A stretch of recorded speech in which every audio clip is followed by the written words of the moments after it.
Money,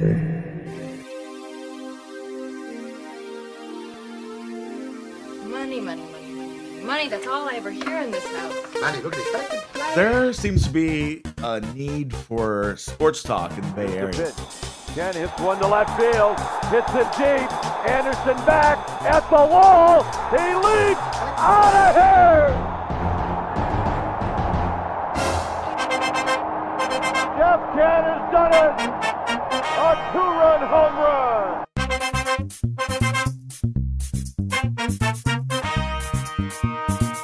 I'm Jake Lucas. I'm with Dave Greenstein and Joe Starkey. Jake, I'm going to interrupt you real quick. What the hell is our podcast called? And here comes the pitch. Swing the drive, hit the deep left field. Did he do it again? Yes, he did. Jeff Kent with his second two-run homer of this game. So we're called Humm Daddies because we're Giants fans that have kids. So we're not Could you have babies, we imagined have this kids. when you were playing second Humm base Daddies. for the Get Giants it? in those 6 All right. seasons? There's just a time had gone by that you leave it alone, and I left it alone. And I loved the game, everything I gave to the game, I left there on the field. And then in this moment today, over the last few days, absolutely unprepared. Hey, emotionally welcome unstable. everybody to Humm Daddies. Thanks, John. Appreciate that one, brother. Hey, y'all. Welcome to the Humm Daddies Original Gangster Podcast. I am Jake Lucas. I'm with Joe Starkey. I am with Dave Greenstein, and I just got my heart broken. My fantasy football team lost by about a point. We were just watching, or I was watching the Eagles and Chargers game, and it didn't go very well for me. But there's lots to talk about. We are big Giants fans. Jeff Kent just got elected to the Hall of Fame. Barry Bonds did not. We had a chill bye week as Niners fans, and we're going to talk about it all. How you guys doing? Dave and Joe, what's going on? Doing great, man. Nice, easy, breezy week off. I felt like I was on vacation from 49ers football. Can't wait for them to come back here this next week. And this Hall of Fame ballot really kind of caught my attention. Not how I thought it was going to go. Yeah. I mean, listen, it was great to see a Giant get in into the Hoff. The Niners having a break and hoping, we're seeing some guys get healthy in preparation for week 15. And, this is the home stretch. I'm excited. I think many Niners fans feel like we're playing with house money. And I can't wait to, bet my nostalgia and love of the Niners this upcoming week. Yeah, it's kind of a rare feeling that we're in this spot without the pressure. I don't remember a time like this in Niners history. But we'll get into that. First, let's start off with our, a lot of fans have been saying, hey, you guys aren't getting to the what are you wearing, what are you drinking segment until later in the show. So let's start it off with that. Have some fun here. Have a good time. And I want to know what Dave is wearing and what he is drinking. And I won't get up out of my chair this time. What's going on? Thank you. I need your support.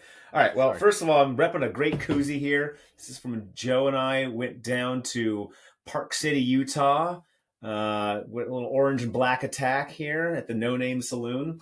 Tonight, I am drinking this lovely beer. It's it was a beer that I got this last week at Almanac in Alameda. But it's a collab beer with one of my favorite breweries and a brewery that I helped technically build a little bit of called Pond Farm.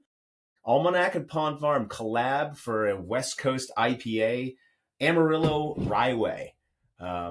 Amarillo. Correct, sir. And it's delicious. That's awesome. And you got your classic Giants hat on that I love. You've been wearing that thing for years. Yeah, this is my 09 classic Giants pre-World Series cap. I took it to, I was trying to buy a carpet at one point, and I walk in the store and Magic carpet. You are like, that's an old cap you got there. And I was like, that's right. And it still fits well, and it's ride or die, baby, but it's getting a little gray on the top.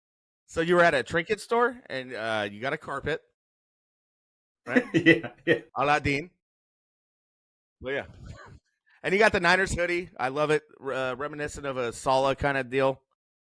Very nice. Sure. Yeah. So 2009, you are a genuine Giants fan here. I mean, that's before the big 2010. You're an OG non-bandwagon guy, huh, Dave? I mean, I've been rooting for the Giants since I was No, I'm 5 just kidding years with old. you. Like, but this is one where I had to, pick up a cap and, try and charge through with Tim Lincecum on my mind. Right. Yeah. That was the year, though, right before it all happened. But 09 did have Lindsey, that was his second Cy Young in a row, even though the team won, 70 games. I was with Andrew Keogh at the Johnny Sanchez no-hitter in 09. That was a amazing game to be at. And I believe Buster and Mad Bum came up in September on the 40-man for like a cup of coffee before they actually came up for good in 2010. what a So time it to was be a special alive. year. It was the beginning of the greatest thing that ever happened to the Giants. Yeah. And that's all knowledge, by the way. I don't look that shit up. Okay, Starkey, go. I mean, that happened fast. Buster came up in September of 09. And It's funny because 2010. he hit like 180. Mad Bum pitched like 2 innings. They only, played a few games, but that was the beginning of something for sure. And maybe Bryce Eldridge and Tarek Skubal will bring it down Market Street this year. Who knows? Maybe. No Name Saloon, great time in Park City, Utah. Dave, did you have a great time in Utah? I love Utah. It's one of my favorite places to go. It's beautiful. When you get to Park City, it's a very different scene than when you're in Salt Lake. Although Joe, Pete, and we saw a Dallas Mavericks Utah Jazz game, which was super fun. Oh, yeah, we went to the Delta Center in Delta Salt Center? Lake, saw some Jazzy. Mm-hmm. Yeah, that was great. Love watching Luka. Did you like feel Fat the Luka. vibe that Westbrook felt that one night that he was heckled? Remember that? No, He but said it was kind of a they weren't very nice to BIPOC folk. But anyway, Starkey, go ahead. The other thing about Park City is it's like so easy to get to. It's like going to Sacramento. You go to OAK, you get an hour and 20-minute flight to Salt Lake City. You could be skiing within like 2.5 hours of Sundance leaving. Film Festival? Yeah, or you go to a film festival. Or you do both. I went one year. We had the film festival and skiing at the same time. It was amazing. But I'm on board with the Sharks. I'm a Celebrini, a celebrator, and it's real. I bought Beautiful. the clothing, so now I'm official. This is like my 2009 for the Sharks. They're gonna win it next year, so I'm ready. I'm primed. this is the 09 this is that 2009 Sharks team. If you're the Giants, they're just preparing. Might even be the 2010 Giants team. We will see. That's a bit aggressive. Never know. Well, it would be more like the 2010 team because they were rookies last year. Will Smith and Celebrini. They're full on this year. Yeah. Although 19, I guess Celebrini's 19. Mad Bum was just turned 20 in 2010. Then I got my Death to the Montreal Expos all black hat. Ready to do it here. Jake, what are you wearing? What goat urine are you drinking this evening? Well, I'm wearing my Spain jersey because the World Cup selection was a few days ago. And if anyone saw that show, what the hell was that? It was Kevin Hart and Heidi Klum hosting. They try to make it like the Grammys or something. And yeah, did you guys not catch any of this? No. They gave Trump a peace award. About an hour. The show was about the president, and it wasn't political. This was all FIFA.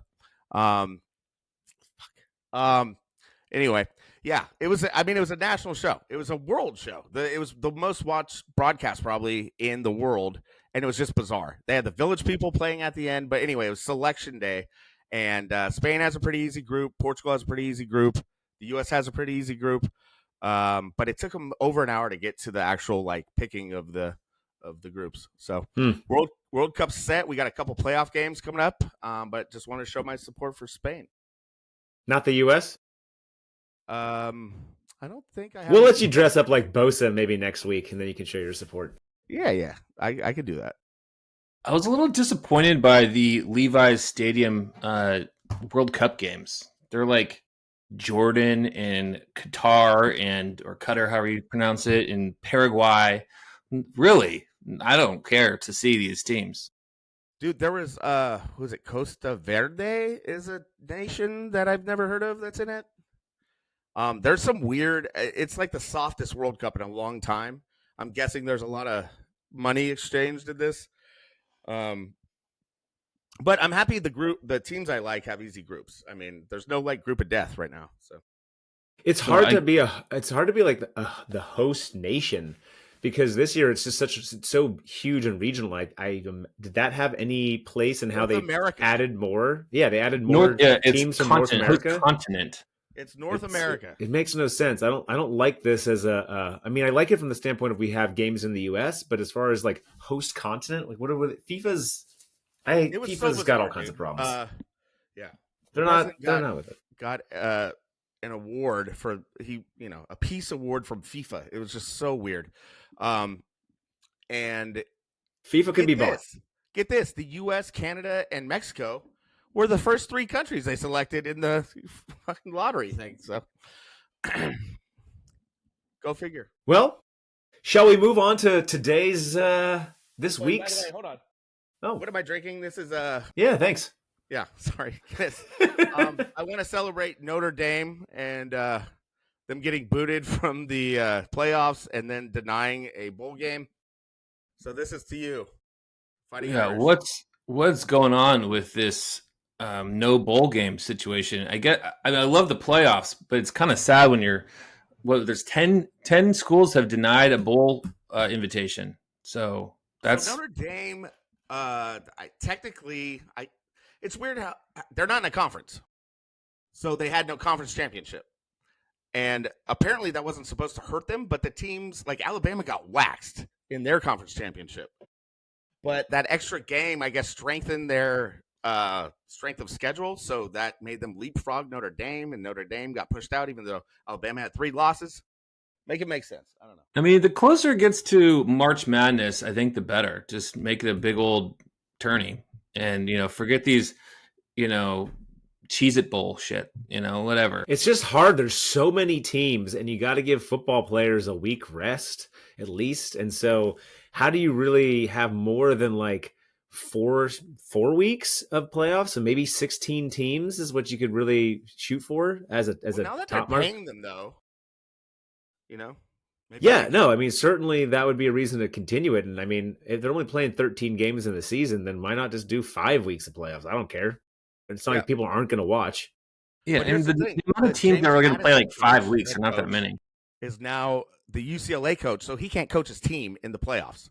The Ole Miss coach is now Lane Kiffin. Anyone hear of him? Is now the LSU coach, and he can't coach Ole Miss in the playoffs.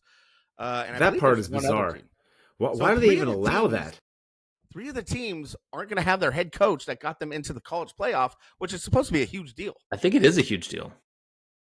I mean, Notre Dame, we're not in the college playoffs, we're out. Forget it.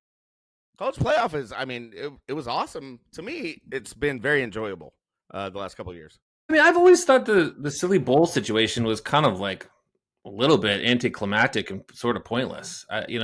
Cal's been into many bowl games, and it was hard to get up for a lot of those. But this one, I mean, it's JKS going home. That'll be cool. Yeah, Christmas Eve, 5:00. Was that a Wednesday night in Hawaii? I'm so excited. It's the Hawaii Bowl against Hawaii with our quarterback who is Hawaiian. It's gonna be one great luau. Good time. I can't wait. I'm very excited about these Cal Bears. Don't get me started. I think we've kind of figured it out. It was a little dicey with whether we're going to be able to keep JKS, and I think Ron Rivera, the GM of the Cal football situation, I think he made a really shrewd move getting Tosh Lapoy and a great recruiter, a guy that JKS seems to like. It looks like we're going to have him at least for this next year and probably beyond that. Cal is pointing up right now, in my opinion. And 6 to midnight Bears, baby. The guy that we had last year looks like he's going to win the Heisman. Oh my gosh. And is going viral for his kind of spectrum crying. Not the first time, Jake. Yeah, I know. Did you see him last year when he won the big game? He did that same weird shit. It's very bizarre because I think it's spectrum related. He's a young guy, and that's fine. I think you need to be a little more detailed for the fans out there. I don't, because that'll lead to circumstances with the things that you know what I'm talking about. But it was a strange viral clip. Kind of happy for him because now we have JKS, who I like more. I mean, JKS like pops a lot more on film than he did to me. Oh, I yeah. like JKS more. He's more impressive. Oh, yeah. I can't believe that Mendoza is a Heisman favorite. He's going to win the Heisman. I watched this guy play all last year. He was fine. He didn't have a He didn't great impress me supporting. that much. He was like a solid. He made good decisions, but he wasn't that talented. No, I mean, and then you get JKS, who is like dripping with talent. These throws over the back shoulder right out of the box were incredible. Like I don't know if I've ever seen somebody with this kind of arm talent As a true freshman. Yeah, so it's like I watched Mendoza, who's going to win the Heisman all last year, and we get a true freshman coming in, and I'm like, wow, this guy is way better than Mendoza. That's how I feel about it. I mean, I do too. I agree. I think the Indiana system is obviously far more advanced this year than Cal is. So they just beat Ohio State. That is such a huge win for Indiana. They're on fire, that Indiana team. And, you got to give the credit to the quarterback. Quarterbacks get the MVPs. They get the Heismans. That's how it works. Mm-hmm. Yeah. Well, good on them. Good on them. And we look forward to seeing Cal next year. And so, guys, we got the Niners this week ahead. We're back. Bye week's over. We're 9-4. We got 4 to play last quarter of the season. A lot of people break seasons up by quarters and say, we're going to go 2-2 here. We expect to go 3-1, 4-0, yada yada. Our third quarter was magical. The Niners had a tough loss, and we came out of it. We've ripped off 4 straight. I'm feeling real confident. A lot of Niners fans are feeling good. Granted, we haven't played the best teams. But we've had some really impressive wins, and we've done it in a manner of domination on the defensive side and execution on the offensive side. So, Jake, I'm going to ask you first. What do you see with the Niners coming into this week? We have we're playing the Titans, who are not that great. So I might call this the classic trap game, coming off a bye, where you're feeling a little bit like, oh, we got healthy and we're expected to win this. What do the Niners need to do? Just keep doing what you're doing. Tennessee, it's hard to, once again, Dave, a trap game coming off a bye, and you get to kind of wrap your mind around it. I don't think it's necessarily a trap game. I think you get more time to prepare for these guys. And Tennessee kind of looked better than they have lately this last week. Pollard, who I've had on my fantasy team for the entire season, put up single-digit numbers every week, and then he had 2 touchdowns, 160 yards, and I would have won if I started him. But that's neither here nor there. Just keep plugging the guys in on D. I'm sure Solid's got a great game plan. Shanahan, don't get in your head too much, because maybe it's a trap game for Shanahan, because he lets himself get trapped pretty easily by his own. Is he going to overthink it against Tennessee and play it too careful and safe because he thinks we should be able to beat this team and therefore we don't want to make any mistakes, and I'm going to take away all the options and just run really bland plays on the, who knows? I don't know, but possibly. But also I want to mention that it's a lot less daunting now that the Colts just lost 2 quarterbacks, especially their guy, Danny Dimes, who was balling all year. So that's a big win for the Niners. I hate to say it because I was rooting for, the Colts in general. That was a cool story. And I feel really bad for old Dan there. He, Achilles tear is not fun. They're bringing Phillip Rivers in to practice. No way. That's insane. Phil Rivers. I thought he was their first 2 QBs to injury, and what's his name? Richardson from where'd he go? Florida or wherever. I mean, he's still not ready. They drafted him last year, and they're bringing in Phillip Rivers. Hanging up, Phil. I know Phil's got like 13 kids or something, but just hang it up, bro. That's too. You don't need to come back out there. You sure it's not Phillip Rivers Jr.? Great about our age. Yeah, it's true. So, Joe, I'll ask you this question. We have a number of players that are either hurt or getting ready to come back in. Ben Barch was put on the injured reserve with an ankle injury. We got Bethune, who's questionable, may come back this week. It's probably more likely to come back the following week. We have, I'm going to butcher Sam Okuianuanu. Samo. We're gonna go with Samo. Samo's questionable. Might come back this week. We know that's a big piece here because we never have a defensive end who can last more than a week or two. Juice probably will be playing, but he's day to day. What do you think with all these guys? Do we need them? Are we still good? What's your feeling? Yeah, I think. Well, the Titans. I just don't think we're gonna have a problem beating the Titans. Off a bye week, I think we'll be ready to play. I'm looking ahead. I'm looking ahead a little bit. I'm just hearing. That's a trap mindset. If I was playing, it would be a trap game. But these guys are more professional than I am. Win against NFL players. Okay, it's an NFL football game. It's an NFL football game. But I'm.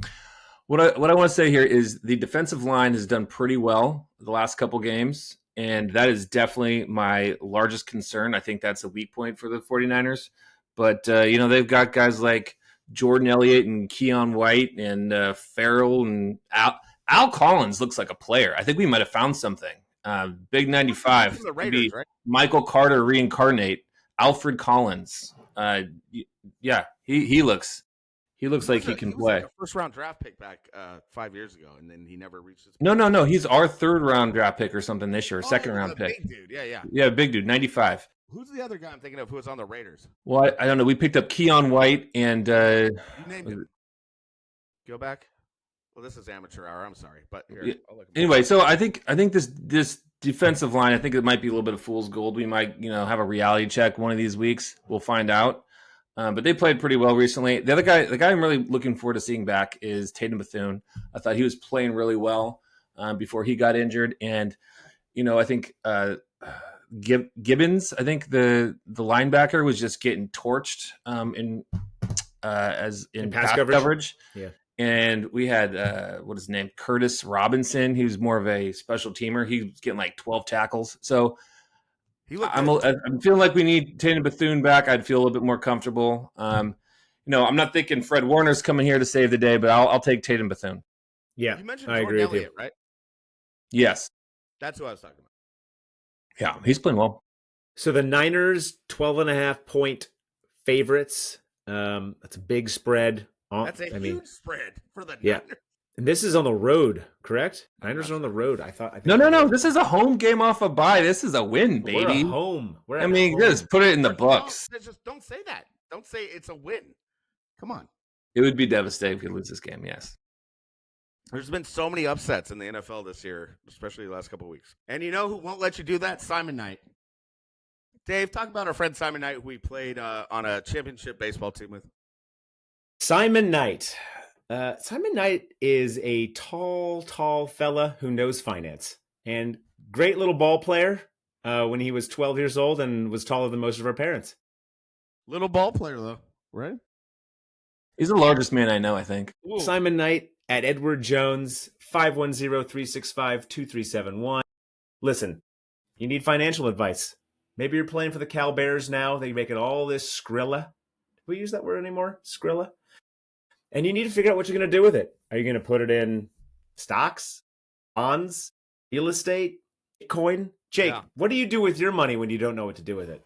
I just I look at the tariffs and then I get confused and I say, hey. You're a currency investor, right? You're like all about what? Egyptian shekels? Yeah. No, but Simon Knight, listen, Simon Knight at Edward Jones, 510-365-2371. Big supporter of the podcast.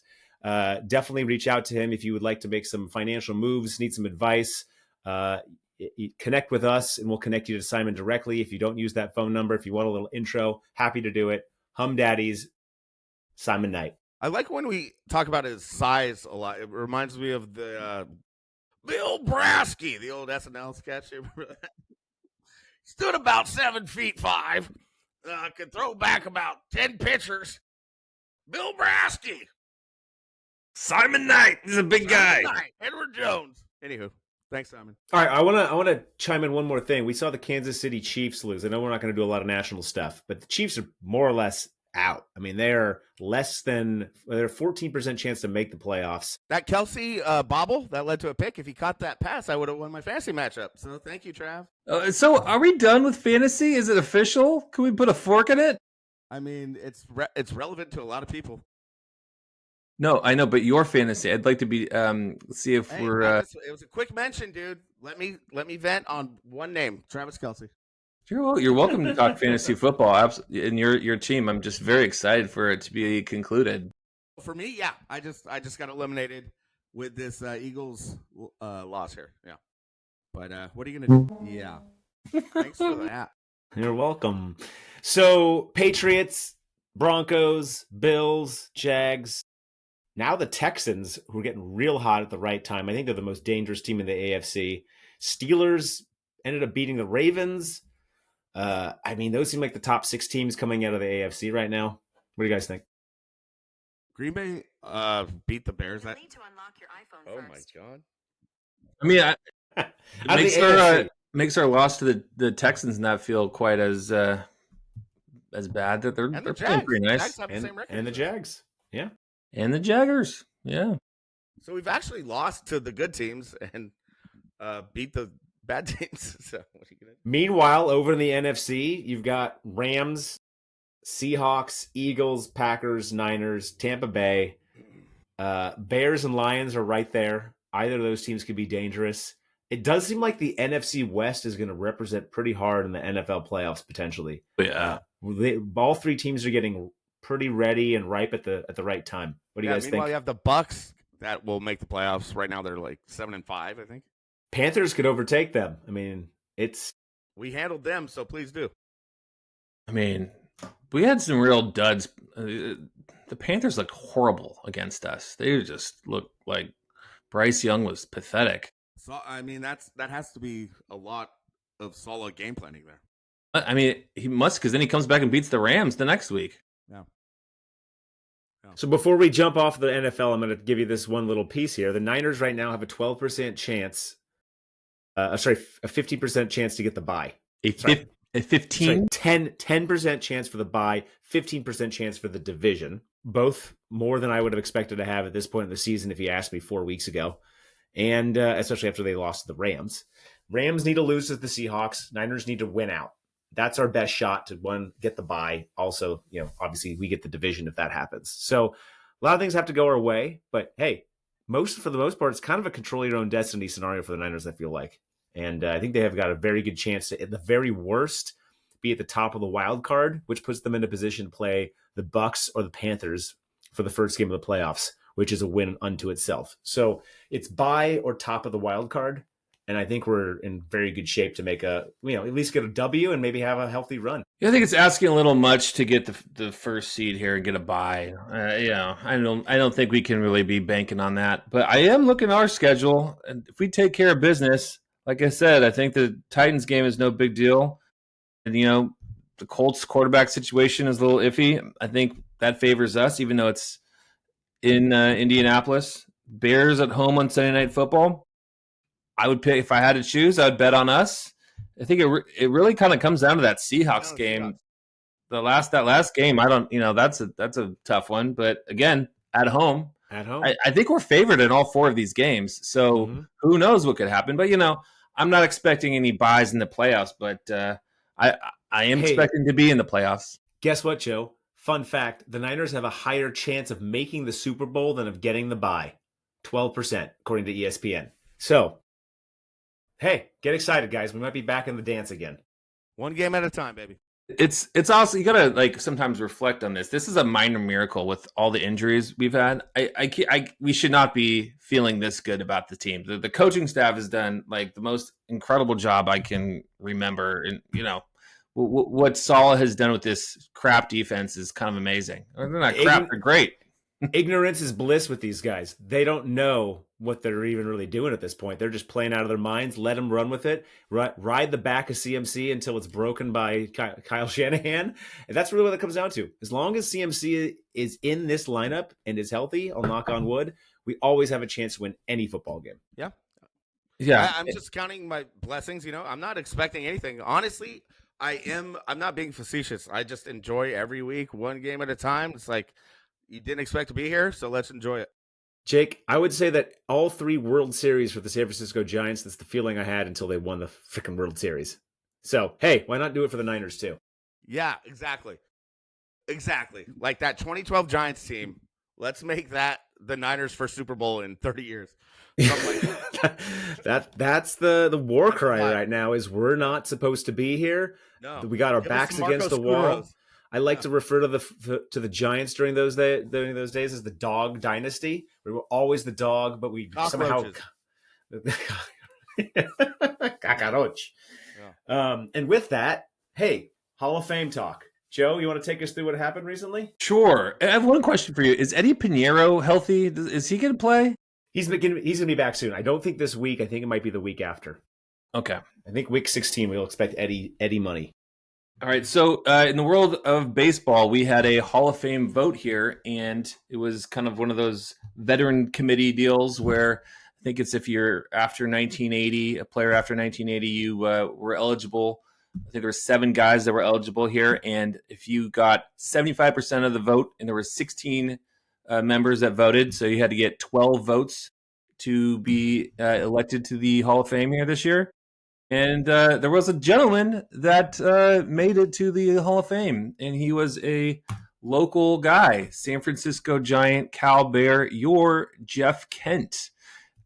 He is a Hall of Famer. So what do you guys think about that? I love it. I mean, I've been calling on him to. I was surprised he got like close to no love from the writers when he was eligible because he was a guy who was not involved with roids. I mean, if you look at his build, he didn't look like he was involved with roids.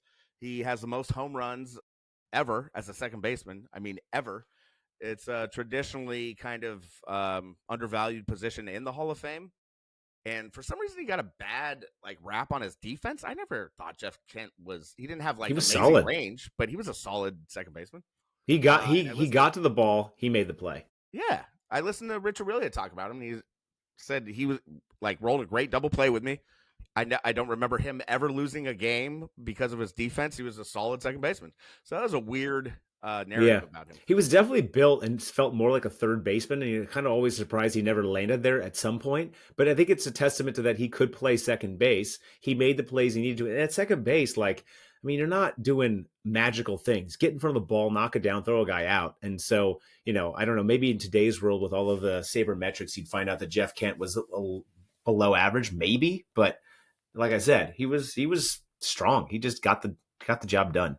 Yeah, and I think one thing about it is all the modern guys like Mr. Joe Starkey value WAR and whatever. Plus, the guy had average home runs, RBIs. I think he had 5 straight 100 RBI seasons with the Giants, or maybe 6. He was clutch, dude. He passed the eye test, and he benefited from Bonds, obviously, because Bonds hit in front of him. Bonds walked all the time. That would, move a guy to second or third because they would walk Bonds on purpose, even with guys on base. Those are called intentional walks. He had 131 year. Aaron Judge broke the record with 30 in the AL, or 35. Barry Bonds was a whole different level, and that's another conversation. I don't know if we're getting to it. But Jeff Kent he's a Hall of Famer. I always thought he was. He was huge. He was huge in those playoffs against the Mets, against the Marlins. I know, we didn't win the ultimate prize, but he was great that 02 year. I mean, 2000, he won the MVP, and it was well-deserved. He hit in the 330s. He had 100. Yeah, it was incredible what he did. He was a stud. His quote was, "The money lies with the RBIs." And I was listening to him give an interview after accepting the Hall of Fame award, and it was really cool. I mean, he talked about how much of a game changer it was for him to come over to the Giants, and that's who he's going to ultimately raise his banner with when he gets inducted. And that Dusty Baker was because he was a batting coach for such a long time. He really inspired Jeff Kent to go the other way. And Jake, because you went the other way, how much that can change the entire approach. But he was dead pull for such a long time. And Dusty said, "Do you really want to change and become a great player? Go to the opposite field." And Jeff Kent hit a solid ball to right center. I mean, he knocked a lot of balls out of the park to right center. Now, probably not many out of San Francisco, but you look at the number of triples he had, and it's in the 40s for his career. If he plays somewhere else, he might have 10 triples and have an extra 30 jacks. So the guy was dynamic. He did everything he needed to do. A lot of guys hit behind Barry Bonds and didn't put up the numbers Jeff Kent did. Yeah, and doubles. He was a gapper guy to right center, and that is so valuable. I mean, and we talked about this earlier, how the Giants hardly ever do that, but when they started winning, they were going oppo, and we saw the Blue Jays do that. It's just hitting, and it seems like hitting's coming back. And Jeff Kent was a great hitter. He hit 300 almost every year with the Giants, and I think it fell off a little bit with the Dodgers. I think on Houston he hit 300 one year, but just a hell of a hitter, dude. And you're right. Dusty told him, especially at Candlestick, change your approach, and you will hit for average. I'm going to make a weird comparison here. I feel like we lost Will Clark and we lost Matt Williams. We had Barry, and I feel like Jeff Kent embodied the pair of those guys together. He had a little bit of the swag of Clark, but he had like the calm demeanor at the plate, and kind of that right-handed power hitter that we were looking for out of Matt. He was traded for Matt. Like he got here on a trade for the Indians, which I remember. I was at Portola at the time, I think, when I found out about it. Our middle school in El Cerrito, which was basically juvenile hall, and it shook all us Giants fans. It did. And we were like, what the hell are they doing? It's this dude who has been kind of a journeyman. He had a year on the Blue Jays, hit like 240. And then he was on the Mets, I think.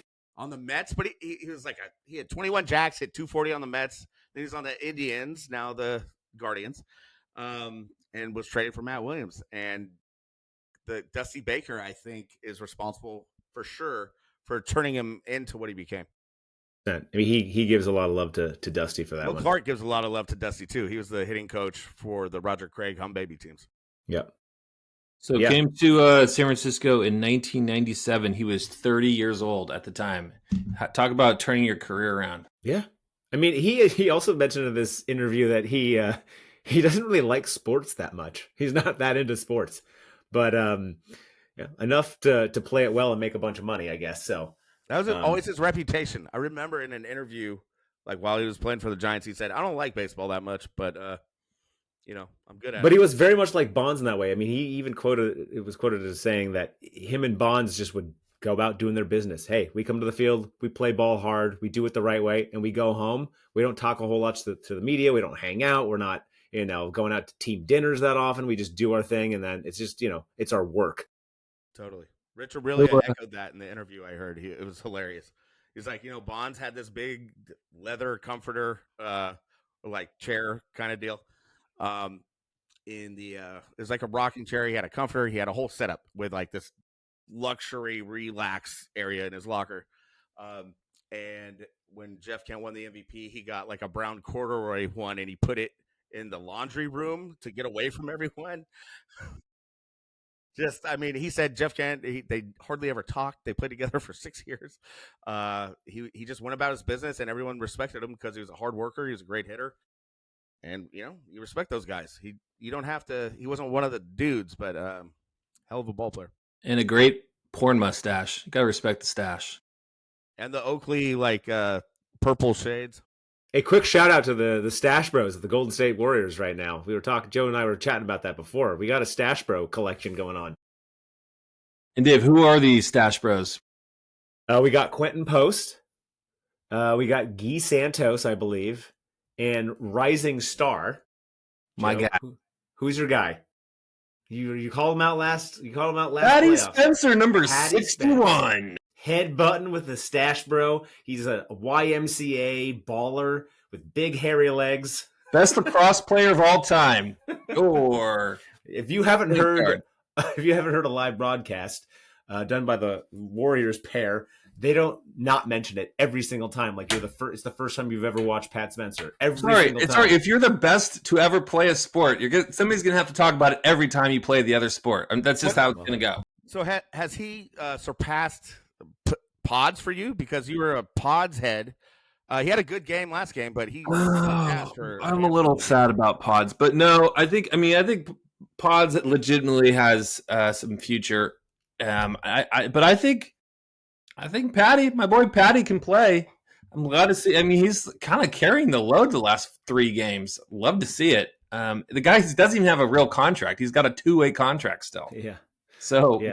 get the guy some money. He's driving his CRV to practice. Honda CRV is what this fella drives. I mean, you got to root for Pat Spencer. Come on. I love Pat Spencer. We got to love the guy. I will say the comeback he led, forgetting who it was against, 76ers. If you watch the end of the game, he gave it back almost as much as he took it away. He played really well, and he made a bad foul on a 3-point play, and then he had a key turnover that led to the last bucket for the 76ers. That being said, he put the Warriors in a place to win the game. It's not all on him, and it's good to see a guy who's resilient too. He came back and played well the next game. So I'm rooting for him. I feel like he's this close. He makes a few turnovers. So he kind of gets a little buck wild, but he's got great vision. He was just a real hard-nosed guy, and his competitive is the thing that really just strikes me is how competitive he is. He's just gonna do whatever it takes to win the game. He hates to lose. Yeah, he hates to lose. If he could just kind of be a little bit more careful with the basketball and maybe make a couple 3-pointers, I think he's going to be a decent player. I'm not going to say he's an all-star here, but I'm not going to lie to you, Joe. I was a hate to lose kind of guy. I didn't care that much about winning. I hated to lose. It was very different. I wasn't like, I won, I'm so excited. I was like, I expect to win everything I play. I only remember the games I lost. If I go back to when I played sports, I still remember the games I lost. I don't remember any of the games I won because those are the ones that about my own stats. If we won and I went 0 for 4, I didn't care. He could care less. Yeah. But if I went 3 for 4 with a double and a stolen base or something, then I was juiced even if we got blown out. That's all you need to know, ladies and gentlemen. Couple catches in a blowout loss in football, I was juiced. All right. So, okay, back to Jeff Kent. He got 14 out of the 16 votes, so he pretty much aced the test. Then if you got at least 6 votes, you remain eligible for the next time they do this vote. And so Carlos Delgado got 6.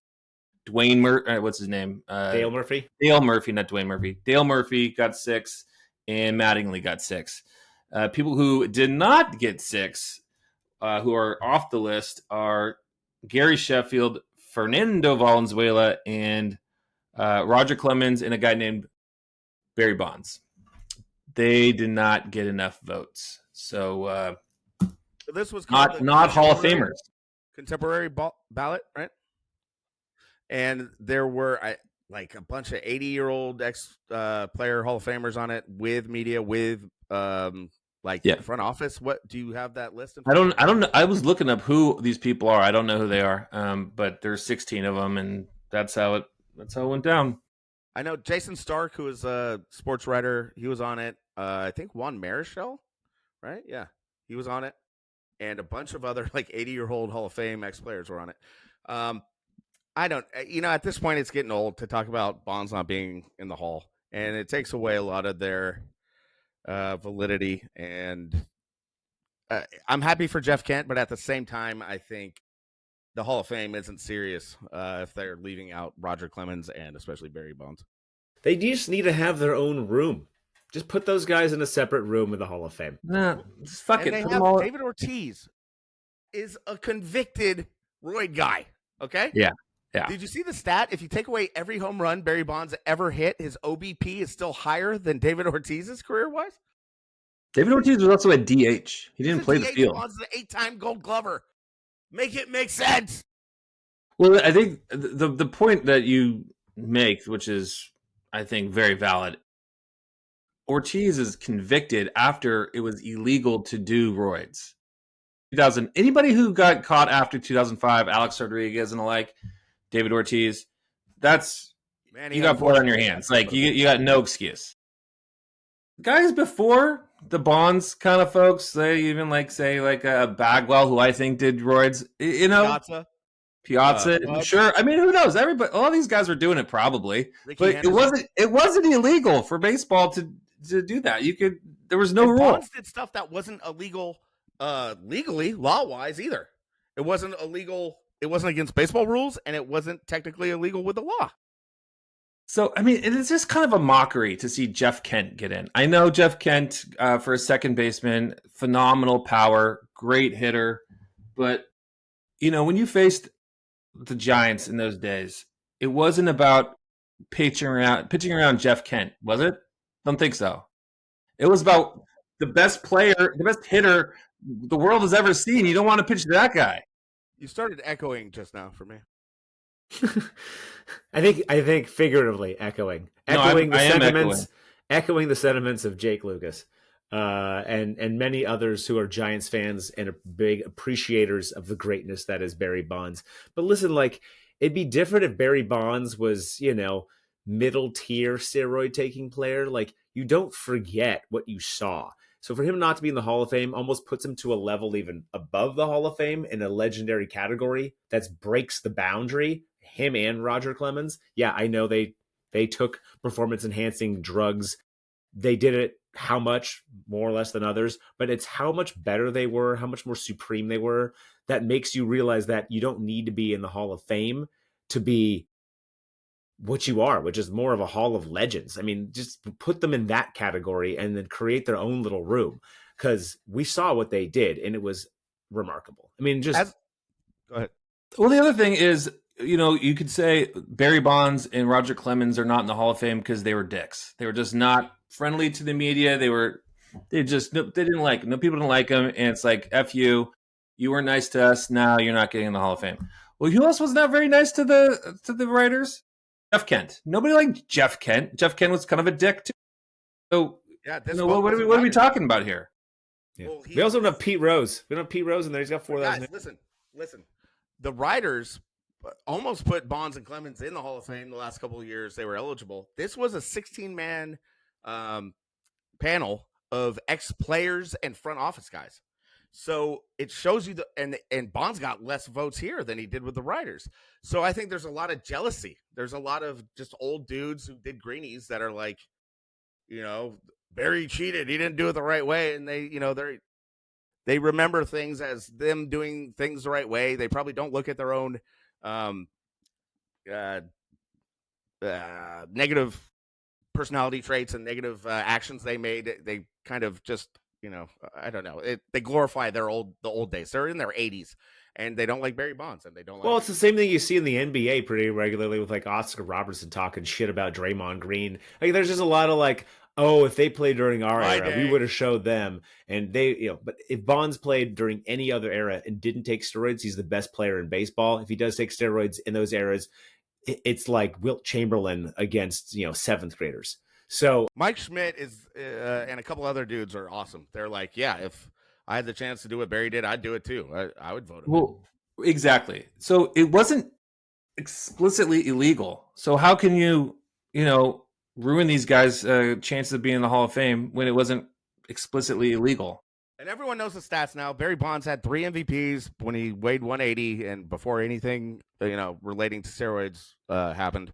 He stole 500 bases. The guy was just a force of nature, even as a thin power hitter. It reminds me of the Jerry Rice stats we were talking about last week when he had 2 Hall of Fame careers. Barry Bonds also had 2 Hall of Fame careers. He did. Right, exactly. He also sounds like he has the same body type and weight that Jake recorded for Jerry Rice. I was off. 6 foot, 180. Okay, 2 inches, 20 pounds. I bet they overstated it. But yeah, that was a rare memory I had in my head forever that I guess was incorrect. Sorry, Dave. You were right. No, I'm just giving you Jerry shit. Rice was a bodybuilder. Huge. The guy was massive. I mean, he might as well have played linebacker. Yeah, totally.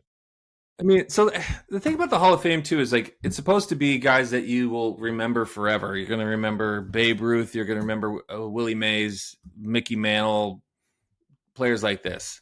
When we're old as dirt and talking to our grandchildren, we'll be talking about Barry Bonds.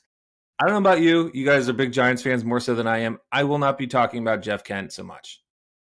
It won't like give me special tingles to talk about how Jeff Kent and his mustache just started powering doubles the other way.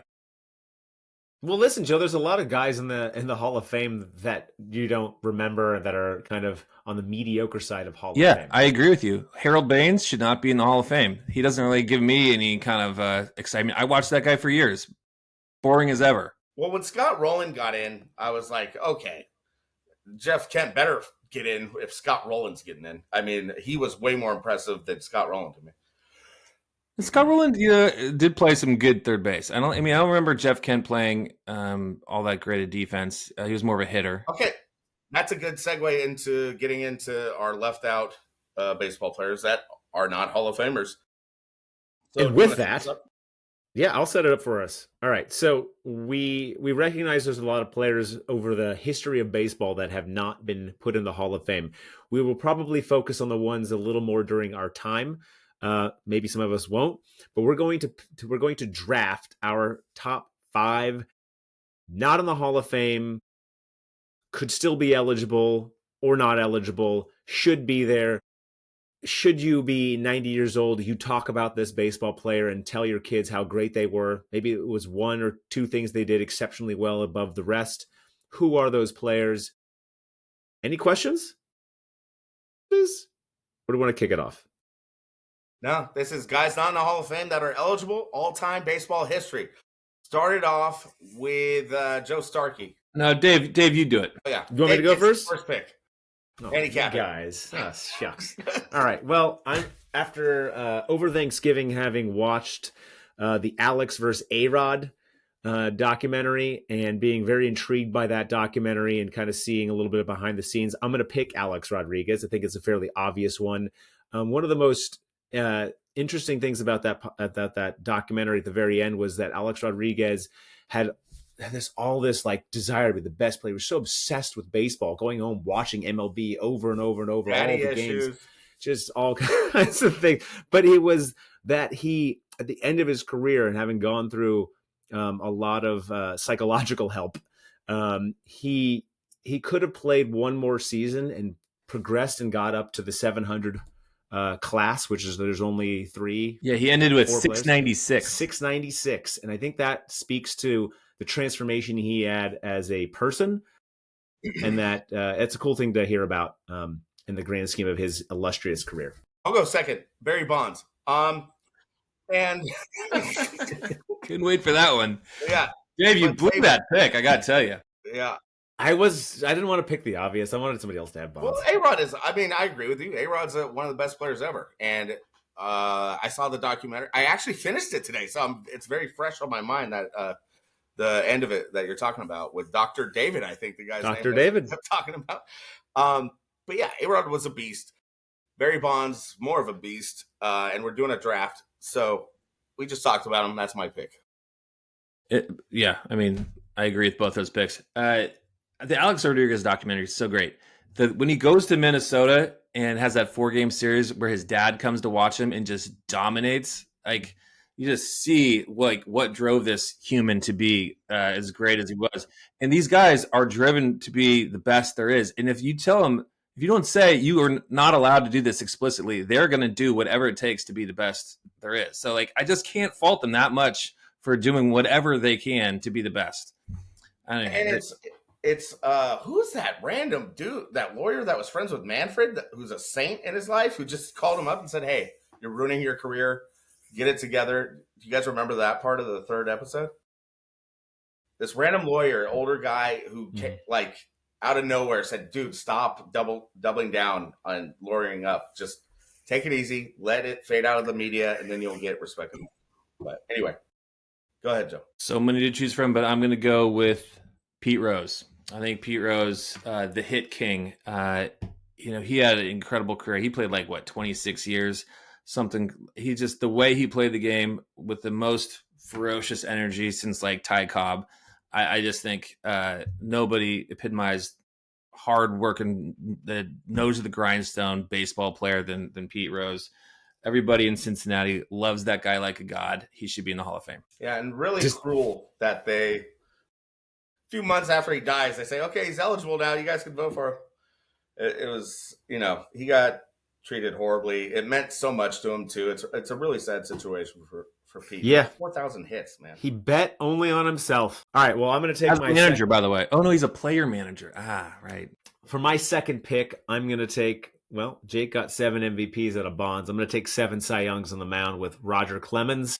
That's an easy one. Another Yankee. I don't know why I keep picking Yankees, but that's just the way the cookies crumble in a night.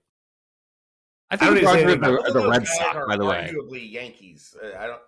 they're not necessarily just Yankees. They played each for like. He played for the Blue Jays and then the Red Sox. He had his the Red Sox, man. That's when he got 20 strikeouts in 1986.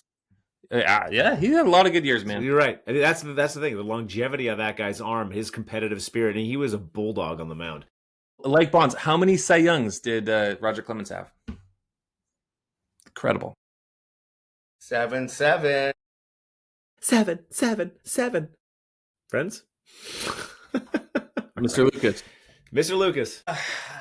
Okay, this will be my last Royd guy, and then I'm going to go more old school. But Manny Ramirez had the best right-handed stroke I've ever seen. He was my favorite guy to watch. David Ortiz, once again, he's in the Hall of Fame. Manny was his teammate, and Manny was twice the hitter he was. He was way more impressive to me watching him hit. Just a great pure hitter, and also could hit for power, obviously. But God, I loved Manny, and his numbers are insane. The guy had like 170 ribbies one year, damn near, something like that. And just I didn't miss his ABs. Him and Bonds are guys I did not want to miss them hit. You know, Totally. I had to see those ABs, make sure I was there for that. And I saw him live, a few times, and he was amazing. So, Manny Ramirez. Yeah, he was a clinic for Beautiful one-handed hitter hitter. I watched when I growing up. Joe? All right. Yep. Speaking of right-handed power bats, I'm going to go with Mark McGwire. Love that guy. Mark was on the team when I was just coming to learn about baseball, going to the World Series in 1988, 1989, 1990. He was playing, and great skinny defending first baseman, Mark McGwire. What he did, it changed baseball. People that weren't around at the time don't know just how crazy people were for Mark McGwire in 1998. It was absolutely bananas. And after the strike in 1994, kind of bringing the sport back on his back with Sammy Sosa, I think he deserves more credit than what he got as, just Paul Bunyan shame to date. So. And that team was making a playoff run with our Will Clark, which was a fun thing to see during that season. Good pick. I'm gonna go with another, Indian, perhaps. Maybe now it's Guardian, but was an Indian for many of his years. Kenny Lofton. Fair. Oh yes, great pick. Kenny Lofton. And honestly, like when Joe reminded me by sending us the stat that showed the Ichiro versus Kenny Lofton, and you see all their stats, and you're like, excuse me. Kenny looks about the same as Ichiro. There's a few things here or there that are a little bit different, but lock in. Kenny Lofton was the best leadoff man in the MLB for it had to be at least 7 years. There was nobody more feared to get on base. The guy also hit for power. Pretty solid outfielder. I think he may have even won a Gold Glove, but yeah, and I loved watching Kenny Lofton. And then he became a Giant, had a game-winning hit to send the Giants to the World Series. So hey, love Kenny. Played for Arizona Hoops with Tolbert and Kerr. He was a stud. Absolutely. Yeah. Okay. I'm going to go with Thurman Munson. I hear a lot of old ball players talk about how great of a catcher he was. And he died in a plane crash. Cut his career short. I think he played for about 10 years, 11 years. And he was a Yankee, but hit around 300 every year. Had a multiple 100 RBI seasons in the dead ball era. And I just hear how great of a catcher he was and a great hitter in a time when people weren't hitting. And there's a lot of respect for him. So I'm going Thurman Munson. Yeah, he was the captain of the Yankees. They would give out a captain award every now and again to, I think, Lou Gehrig, Derek Jeter, Thurman Munson, now Aaron Judge. Those were the captains. And died in a plane crash. And he was a great player. Led those 77, 78 teams when Reggie Jackson was being Mr. October. All right. I am going to go. Yeah, I think Curt Schilling should be a Hall of Famer. Also another kind of a jerk, but the guy had a real long, productive career, and he was pretty damn fantastic. And he had some real highlights there with the Diamondbacks winning the World Series. He had the World Series with the Red Sox and the Bloody Sock. He was not somebody I want to hang out with in a diner necessarily, But the guy had Diners do you go production. What's that? How many diners do you frequent? I love diners, especially with the kids, because they can just be Oh, total. so you are a diner guy. Okay. Oh yeah. I love the diners. Seems like a random place to. But it's just because I can put my kids in a booth and they're kind of stuck in there. It's a Crayons. great spot. Yeah. But yeah, Kurt Schilling. Do you like Phillies Kurt Schilling, D-backs Kurt Schilling, or Boston Kurt Schilling? I don't really like Kurt Schilling, but if I had to say, Phillies for sure. Lenny Dykstra Phillies when they lost to the Blue Jays, Joe Carter home run. Mitch Williams gave that up. Yeah, he was impressive on all those teams. I remember him and Randy Johnson were a great 1-2 for the D-backs. You know, we played against them all the time in the division, and yeah, he was a force. And you know, fans love my him. rookie card. Do you know what team he is on my rookie card of a Kurt Schilling? The Baltimore Orioles. Okay. Wow. Yeah. I didn't know that. I always thought he was a Philly to start. Yeah. Nice. He threw the high heat was Kurt Schilling's claim to fame in the early part of his career. He would go up, top, and hard. And great in the playoffs. Yeah. Yep. And that Two-time World Series champ, that guy. Speaking of World Series champ pitchers, the guy who I'm going to select here, I want to read you a few stats. You tell me if you think this is Hall of Fame worthy. He was never a Cy Young Award winner, but he was runner-up twice. He's a 6-time All-Star, ERA leader twice. He won the World Series, 211 wins, 3.28 career ERA, 2,397 strikeouts, and he had a 68 WAR. Who is this player? You say he won a World Series? 2 World Series? Yep. He won 1 World Series. What league? He won the World Series in the National League. He played most of his career in the National League. Kevin Brown. Kevin Brown, the guy who I hated on the Dodgers for many years, but those stats speak to the truth. He played 19 seasons. He was a little bit of a journeyman to some degree because he played for the Marlins, the Padres, the Dodgers. He was a little all over, so it's hard to really home in on who he belonged to. But everywhere he went, the guy played just phenomenally, and he dominated. I was always scared as hell because he was a giant killer. He played exceptionally well against the Giants. He was an everybody killer. I always thought he just, because of that, he was that much better, but I feel like we never could score against Kevin Brown. And for that, I will say that I'll give him the tip of the cap and say, you fucked me over so many times as a Giants fan, you should go to the Hall of Fame. Because I remember you. And great guest, Starkey. And he was also, I think he's linked to steroids. And I think that's part of why he's not in the Hall. I loved his arm angles. He was one of the guys who used to throw from many different arm angles, kind of an oversized, lanky pitcher. Steroids aside, should be in. And by the way, all the jackasses out there, you know who Manny and Barry were facing? Pitchers who were also juicing. So, do the math. Eric Gagne. Yeah, everybody. I remember Kevin Brown on the 1998 Padres just being incredible. Yeah. He was. So that's one of the things about these Hall of Fame debates. The guys who were just decent, they don't really get me into the Hall of Fame talk. But guys that just dominated were the best player of their era, the best pitcher for a period of time, like Kevin Brown. That works for me. Yep. Here you go. Okay, so that leads me to my next guy. He might not have been the best hitter of his era, but he had the best glove of his era. Omar Vizquel. And defense is so undervalued in the Hall of Fame. And got news for you guys. That's baseball. They're on the field most of the time playing defense. So the fact that they don't vote defenders in, really. And Vizquel, was good with the bat. He hit 300 a few years and was a great leadoff hitter for a while. Was on that great Indians team with Kenny Lofton, wasn't he? Maybe? Yeah. Yes. Absolutely. Second, maybe, but I think he hit second right after Lofton. He was solid. I think he around 300. Yep. He set Albert the table. Bell, maybe? Yes. Yeah. Manny. Young Tommy. That was a hell of a club, man. Best lineup there maybe has ever been. It was Jacobs Field also. But yeah, Vizquel came late in his career to the Giants, and everyone was in awe of his, abilities at short. And why do we not award and reward guys who can play defense at wizard-like level. I think, guys who are that standout with the gloves should be in the Hall of Fame. And Dave, Kenny Lofton, 4 Gold Gloves. 4 Gold Gloves. Okay, I thought I knew he had one, at least one. That's 4 is even more impressive. Barry Bonds has 8. They both should be in. No, absolutely. I'm just saying it's a joke. How about Vizquel? How many does he have? Like 12, 13?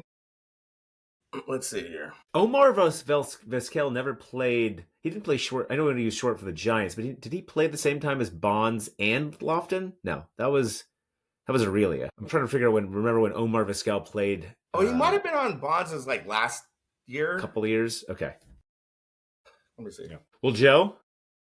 Yeah, we're rolling around. Yeah, there's a few. I mean, I got like a list of 10 more I could do. And I think one of the guys that was on the list kind of strikes me as somebody who had a very bright star for a short period of time. And I think people will remember this guy for a long time because he just dominated the sport in the 1980s. Don Mattingly. I just think what he did, if you look at his stats from like 1984 to 1988 or something like that, there's about a 5-year period where he was just going bananas. It was just like crushed. He was just the best player in the sport. 1 or 2 top 3 at least every year. And he only played 13 years or something like that. He had a bad back. I think his last season was when the Seattle Mariners beat him in 1995, where they had that great playoff run that saved the team in Seattle. But Don Mattingly, I just think he was a special player. I agree, and a lot of first basemen in that era haven't really been given their flowers, as the kids say, because the steroid first baseman took over, and that aspect of steroids kind of sucks. But yeah, Mattingly was a beast. By the way, Vizquel, 11 Gold Gloves, and he played with Bonds his last 3 years. Mattingly, also an incredible defender. They put him at third base one time, and he was left-handed. He was playing third base. I've seen those highlights. It's unbelievable. That's the only disappointing thing about growing up when we did is that I didn't really get to see a lot of Mattingly baseball. And you're not going to have YouTube videos to catch the highlights. So, but it's definitely one of those players that you hear a lot about. Their ability to just be on it all the time, their consistency. I mean, the left-handed first baseman, I think he was kind of the standard. I mean, you kind of identified yourself. You were the Will Clark after, you were the Mark Grace after. These were the kind of guys that stepped in and tried to fill the shoes of Don Mattingly. Yeah, well, I was going to do all those guys together as one thing. But yeah, I mean, Grace, Clark hit over 300 for their career. You even had, I'm not saying Wally Joyner should be a Hall of Famer, but he was really good for a while. He was very good. He was of the same caliber, same kind style. Of basemen that were, they weren't juicers, and they were great, just natural hitters and great defenders. Yeah, that was an era for sure. We'll have to just do we'll not draft, but we'll give our top 10 left-handed first basemen that didn't take steroids. There's a lot of solid ones, dude. There's a lot in there. There's a lot of guys that just played that position. In the Hall. No, he could be on the list too. He's not. He could be on the. These are all in there. Did he hit like 350 a bunch of years? I mean, yeah. No, he's he's up there. I think he's got like a 50 WAR. He's pretty good. I would say Palmeiro, but he juiced. He juiced. But he was in the same kind of realm before he probably started taking on the roids. Cubs, Palmeiro was like that, and then changed his game once he got to the old Rangers there. He had a pretty swing. He went to Mississippi State with Will Clark, which is crazy. Yeah, they were teammates. That is crazy. 2 sweet lefty swings. Whew. That's a good first base room. There's a funny clip where someone asked Will. He was like, they were like, "What do you think of Palmeiro getting caught for steroids?" He's like, "Well, shit, you got caught, motherfucker." He's like, "Sorry, buddy, you got caught." You guy's a sociopath, and I love him. Well, I'll pay homage to Jeff Kent in second base. And then my last pick was the first position I ever played when I played baseball. Pinto, I was a second baseman on the Padres. This guy, though, was a second baseman on the Philadelphia Phillies. I'm going to go with Chase Utley. Still has a chance to get in there. World Series champ, 259 home runs, mean, the guy was the Phillies' kind of identity, I feel like, as they kind of progressed into this. We've been trying to get to the over the hill to the top of the mountain. And they finally did get there in 2008 before dropping off in 2009, losing to the Yankees. And then the Giants kind of just pushed him out of the way and said, we'll see you never. But Utley was that guy who he was solid. I mean, played a great second base, all-star, perennial. He got to the ball real quick. He had no holes in his swing. I always really admired his calm demeanor. He never seemed to get upset, pissed off. He just kept the same level-headedness, unlike Jake Lucas at second base or third. Went second a couple times. I know, I was kidding. You have just more the level-headed part. No, but Chase Utley was just a great player, and love seeing him on It's Always Sunny. Yeah, that was cool. So was that I'm Mac, thinking about that Mac harasses him. He's like pretends like he's a little kid. Can we have a catch? Can we have a catch? I'm thinking about that Phillies infield. Am I mistaken, or was it Chase Utley, Jimmy Rollins, Scott Rowland, and what's the big dude? Ryan Howard. Yeah. That is incredible. They were nasty. They won the series in 08, and then Brian Wilson said, got him. Yeah, that was fun. That was a real fun time. Okay, well, this guy, Bet Starkey wishes that he drafted him. He was on all 3 World Series championship A's teams and then became a Giant. Awesome meet up with him with a couple friends at a buddy's wedding. His name is Vida Blue, and he is criminally underrated, and he should have been in the Hall years and years ago. He died recently, like 2 years ago, I believe, and I was really sad. Awesome dude. And his stats are amazing. I have no idea why he's not in the Hall. He was a Cy Young winner. He's on the cover of Time magazine, I think. Yeah, he was 1971. He was the All-Star starter, Cy Young Award winner, and MVP. Just an amazing dude, an amazing pitcher, especially early on, and played on both teams in the Bay. I'm seeing American League MVP in 1971. MVP. I believe he's an all-star for the Giants as well. Yeah, it's incredible. I saw Vida after saw this MLB Network thing with our buddy Zach. Susan Slusser was there. Anyway, it was like a little documentary about the 70s A's, and Vida was over at the bar afterwards. The was it downtown Oakland, and I just went up to him and said, "Hey, and he's just the nicest guy. He just would sit there talking, having a couple beers with him. It was amazing." Yeah, I met him at Figueroa's wedding, and he hung for like a half an hour, just at the bar with us drinking beers. I was like, "How was Dwayne Kuiper to get out, and how was he as a teammate?" He's like, "That guy couldn't hit for shit. He was good. He was cool." And he's like, "Oh, I got these beers." And I was like, "It's an open bar, man. It's a wedding." But okay, just a nice dude. We both had drinks with Vida Blue. How about that? Yeah, unbelievable. Great guy. All right, Joe, round it out. That's me. Well, all right. People I want to pick, but let's see. Who am I really going to pick? This is a tough one. I mean, I think Sammy Sosa. He didn't sound excited. He didn't sound excited. I kind of want to pick Jose Canseco, my childhood hero, but I'm going Sammy Sosa, my new team. Right? Sammy was electric. He was the joy that he brought to the game in that special time I talked about Mark McGwire. What they did both together, I thought was just electric and brought the sport to a level that had never been before, or that needed to get to kind of persist as the America's pastime. And with Sammy at Wrigley Field was just so. Just the smile on his face, running out in the field, jumping 5 feet in the air after a home run. It was a special time. So yeah. I don't know what happened to him after his career. He looks like a different person altogether. So I can't speak to that. Yeah.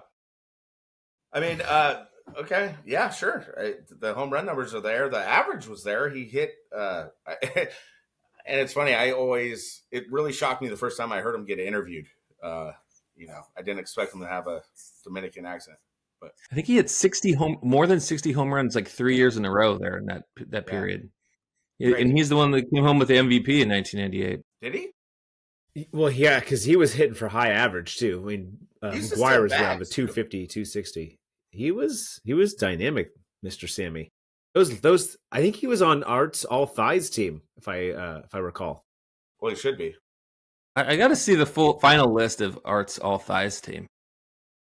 It's going to be posted on the internet. We'll make sure it gets onto the Humm Daddies blog, which has not been made yet, but we'll get it up there. Yeah, you guys didn't mention Will Clark. I thought Will Clark was going to get a vote. Well, we talked about him. But you didn't. Yeah, vote part of Jake's Part of the 80s stable. first baseman. Listen, I mean, Mark Grace was a 300 hitter his career. Will Clark, Mattingly. I mean, I kind of lump all those guys together, and I think they're all deserving. Especially when your boys Canseco and McGuire were all roiding up the league, and these dudes were pure. But Will's career was also cut short, like Mattingly's. I mean, he didn't play as many years as he could have. I'm not sure if it was due to injury. I mean, his last year on the Cardinals, he hit 330. You know, in that he year seemed like the kind of guy that didn't get in the gym quite as much as he should have. He didn't really pay attention to let me work out, let me get the all gym or the fit. needle. I mean, the needle would have helped his career for sure, but I mean, he always seemed like he's got kind of like the belly over the towards the end of his career. Anyways, he didn't look really like he was putting it all together. He kind of like he could throw back a couple bucks. He was getting big. Yeah, he wanted to go. He had a fishing body. He's also playing baseball. Him and Sammy Sosa were both on the Orioles, I think, together randomly towards the end of their careers. I think Palmeiro was on the team too. Yeah, I think so. Flannery and I were out at a game at Camden Yards, and it was right the three of those guys, and I think Bagwell and Biggio on the other team. Like there was like 5 Hall of Famers right there. It was nuts. That's crazy. Yeah, Flannery. I remember him talking about some beer. He was like, they have this whole different kind of beer on the East Coast. Ylang Lang? Yeah. Yingling, yeah. Exactly. That was it. All right. So, Jake, what do we got coming up the rest of this week, my friend? I feel like Thursday's right around the corner already. Yeah, sure it is. Well, I don't know. Football is dead to me now, so we'll see. Your fantasy's over. Fantasy's over. I mean, that was a brutal hell. Don't! What's going on? Simpson sound, I suppose. You have a straight flush, Homer. All right. Hank Azaria, thank you. I love me some Hank. Yeah. Excited about the Warriors, excited about the Sharks, and, we'll see what the Niners do. But, we got Thursday Night Live with Zach and Artie. Had a good time with those guys out at the Pauley get-together. Wild time. Yeah, catch those guys on the live if you want some F-bombs, because they dropped 69 of them on the last pod. There's a count? Are we talking about the Thursday guys? The Thursday guys, because I was like, I gotta make this a little more listenable, and so before I was trying to delete them all and do a little post production. I don't know that it actually worked. Nonetheless, the F-bombs coming out of Art when he has whiskey is through the roof. I mean, it's like every other interaction. I mean, that whole thing, some random 69 Seahawks guy. So, by the way, when we go live, we can see the messages up here, and some dude got through to us, and it was the most graphic thing I've ever seen. And so me and Artie were really cracking up about it, and Zach was like, "What the hell are you guys laughing about?" And it made for a very comedic interaction. Yeah, I mean, the OG pod that you're listening to right now, we're much more well-mannered, a little more calm, cool. I mean, it's wild on Thursday night. So if you like a little bit of harsh tongue, big hit, things that you're going to remember the next day, you're going to, you want to talk to your friends about, hit up Thursday Night Live with featuring Zachariah with our Humm Daddy, Jake Lucas, leading the show. It's spicy. Dom Peralta he's a big fan. A lot of people, I heard about that. And by the way, I want to reach out to the whole listening group that stays engaged to our 1 hour and 20 minutes into our podcast here, and help us come up with once the Thursday Night Live is over, because Thursday Night Football is inevitably going to end. We're going to have a continued podcast with Jake, Art, and Zachariah. We're looking for names, and we want our our fans out there to give us some ideas. I mean, we had one. I was kind of putting it out there for garbage time. I thought it would be kind of the right call, especially as NBA is going to be hitting on all fronts at that time of the year. I thought that'd be a fun one for you guys. EC Blue. EC Blue could be a good one. Such a wide reach, EC Blue. Yeah, huge reach. All 15,000. Bomb squad. Yeah. To the hut. A lot of F-bombs out there. Mm-hmm. Well, I mean, yeah, that's what you get. But anyway, yeah, I guess that's it for now. This is the Humm Daddies. I thought this was a nice podcast. I thought we did well tonight. It was a lovely time, gentlemen. It was a lovely time. Check us out on Thursday, and we'll come at you after the next Niners game, and I hope it is a win. I think it's going to be a win, but I'm not going to guarantee a win like Joe Starkey.